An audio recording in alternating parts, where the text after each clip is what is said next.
Howdy, and welcome to Star Wars Tabletop Gaming. My name's Charles, and I'm here with episode 2, discussing our mission cards, or whatever FFG are going to call them.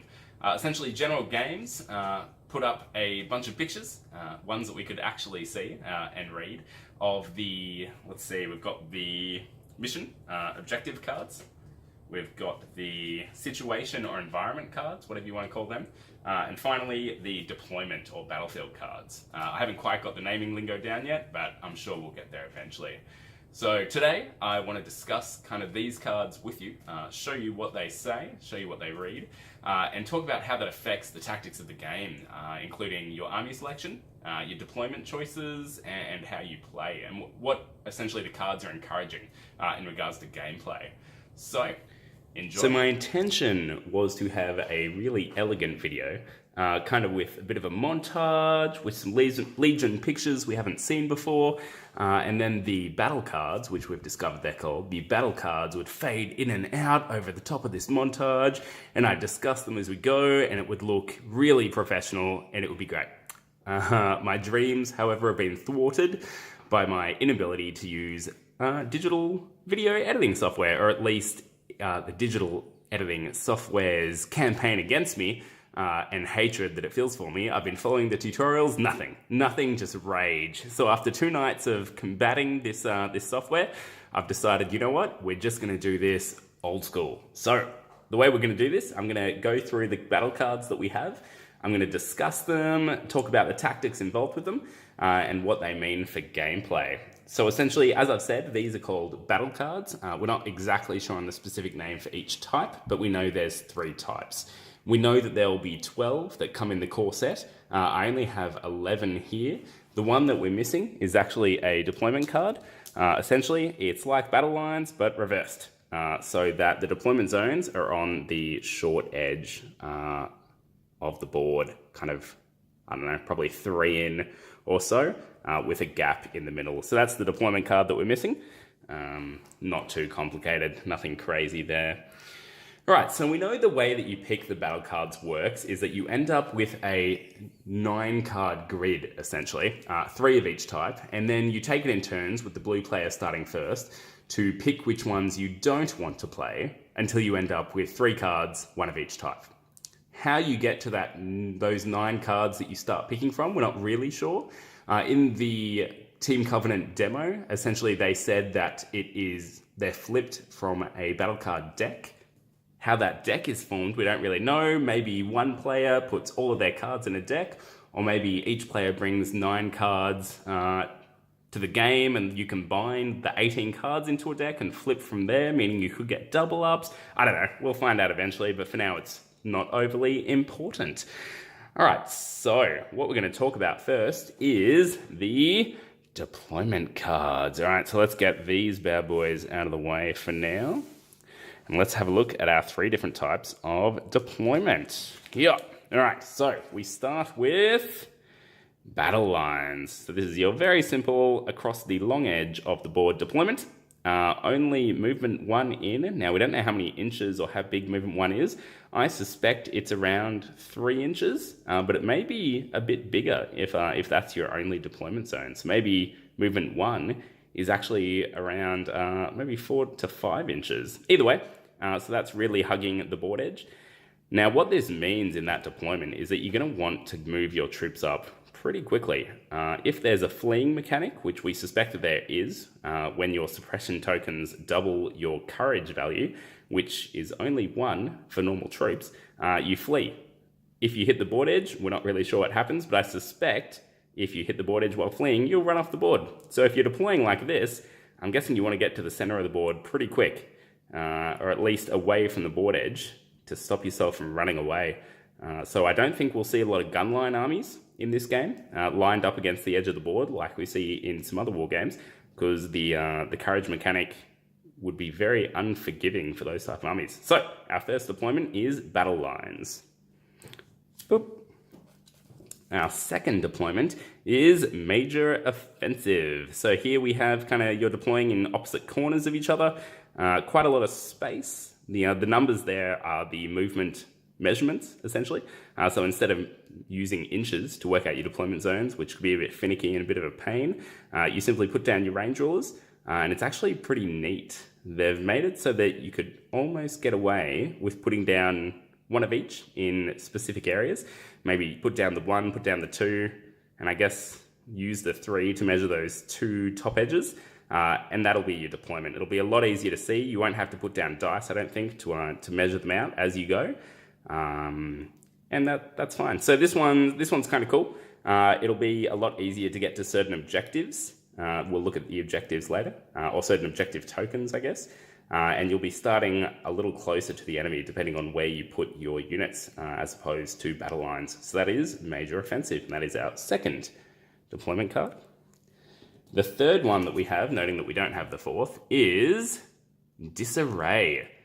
Each player must deploy at least 1 unit in each of their deployment zones. So this is the really interesting split deployment. I haven't really seen anything like this in a war game before, and I'm super excited about it. There we go, 4. Okay, those values are not the movement values, the movement rulers, I should say. They will be the range rulers, I suspect, because I don't think there's a 4 movement, although I may be corrected by that in the future. So there we go. That's one little point we've found so far. So disarray is when you're putting your troops in each corner of the battlefield, opposite from the enemy, and the enemy is doing the same, so that you end up with your troops across from each other and next to each other as well. This is going to be really interesting and have a huge impact on army composition, I think. You can't really rely on your opponent being that far away, depending on where you put them and where they put them. This will really hotly contest a lot of objectives, because it's not going to be a simple case of you grabbing the ones that are close to you, because your opponent could be right next to you and ready to creep up. So really interesting deployment, and that shows that FFG are willing to kind of push the envelope there and try out different deployment zones and different deployment ideas that we haven't seen before, and ones that'll really mix up the game and impact it. So those are 3 of our deployment cards that we will get in the core box set. Let's push them to the side. Next we have I like to call them environment cards or situation cards, whatever we want to call them. We have 4 of them, so let's take a look at what we've got. So these are ones that kind of impact what kind of battlefield you're playing on. So firstly, hostile environment. Trooper units whose unit leader is not in base contact with a piece of terrain cannot remove suppression tokens during the end phase. That is huge. So depending on what your table looks like, you're going to want a lot of terrain on this table. But the idea is, I guess, we've got a little picture of Hoth down there. The idea is there's a snowstorm happening, or maybe you're in a forest that's really scary, although that wouldn't make sense. So let's go with Hoth as the example. So there's a snowstorm, it's really cold, so if you're not in base contact with maybe a trench or a building, you're going to be not able to take away suppression tokens. Now, noting that you get a suppression token every time you're fired at from an enemy unit, that's really big. And when you have a suppression token equal to your courage, you can only do 1 action. So with trooper units only having 1 courage, when you get 1 suppression token on you from just being fired at once, which is not a huge deal, that can't go away unless you're hugging cover. So cover is going to be, or terrain I should say. So terrain is going to be super important when you're playing a game with hostile environment, and you're going to want your units hopping from terrain to terrain. Very good. All right, so that's the first one. That's probably the most extreme one that we've got. The next one is, I guess, the opposite. Clear conditions. This card has no effect. So there you go. You're just lining up. You're getting ready to fight, and you don't have to worry about bad weather. Next, rapid reinforcements. This mixes it up. So, starting with the blue player, each player sets aside up to 2 non-commander trooper units and their order tokens, marking each unit with a condition token. At the end of the command phase of round 2, players add these set-aside order tokens to their order pools. When a player draws a token with a rank that matches the set-aside unit, if there were no other unactivated units with a matching rank, they must place that unit on the battlefield, beyond range 2 of all enemy units. That unit is treated as activated, and its order token is placed face down on the battlefield. All right, to simplify that, essentially you've got a couple of units in reserve, and from round 2, they can pop up anywhere on the battlefield at a certain time when they're drawn. and counting is activated when they do. So you won't be able to pop up with them and then shoot, but you'll be able to place them wherever you want. That means you could thwart your opponent from getting objectives, means you could pop up behind their cover so they're not getting cover anymore and then attack them next turn so they have to move out of that cover. There's all kinds of things you can do with it, and it's super exciting. Notably, it is troop units, non-commander troop units. So a bunch of these cards talk specifically about troop units, which is really cool. I think troops are going to be very important in regards to capturing objectives and, as we can see, dealing with these different types of battles. And this is a great example of that. So this is really fun. It'll end up with troop units bouncing up all over the place and keep the game really fluid. So super excited about rapid reinforcements. And finally, for situation/environment cards, we have limited visibility. During the first round, each unit's line of sight beyond range 2 is blocked. During the second round, each unit's line of sight beyond range 3 is blocked. So pretty much first round, you're not going to be able to shoot it much. And second round, unless you've got real close to the enemy, you're still not going to be able to shoot as much. But range 3 is pretty far. It just means your long-range weapons won't be as effective. So this is really cool. Maybe you want to tailor your army towards close combat or close range shooting. In that case, maybe you put limited visibility in your deck each time, and you try and pull it to give yourself that advantage. Or, on the other hand, if you're playing a long-range army and you see this come up, that's going to be the first card you want to get rid of. It'll be interesting to see, in regards to the rules, whether you get to see your opponent's army before you pick these cards, and whether that gives you the benefit of knowing what they've tailored their force towards or not, or whether they get to keep that secret and try and sneak certain advantageous battle cards through. We'll have to wait and see. So those are the situation/environment cards. I think they add a lot of flavor to the games that you're going to play, noting that you're going to be playing with one of these every single time, and there's a whole bunch more to come, I'm sure, over the game.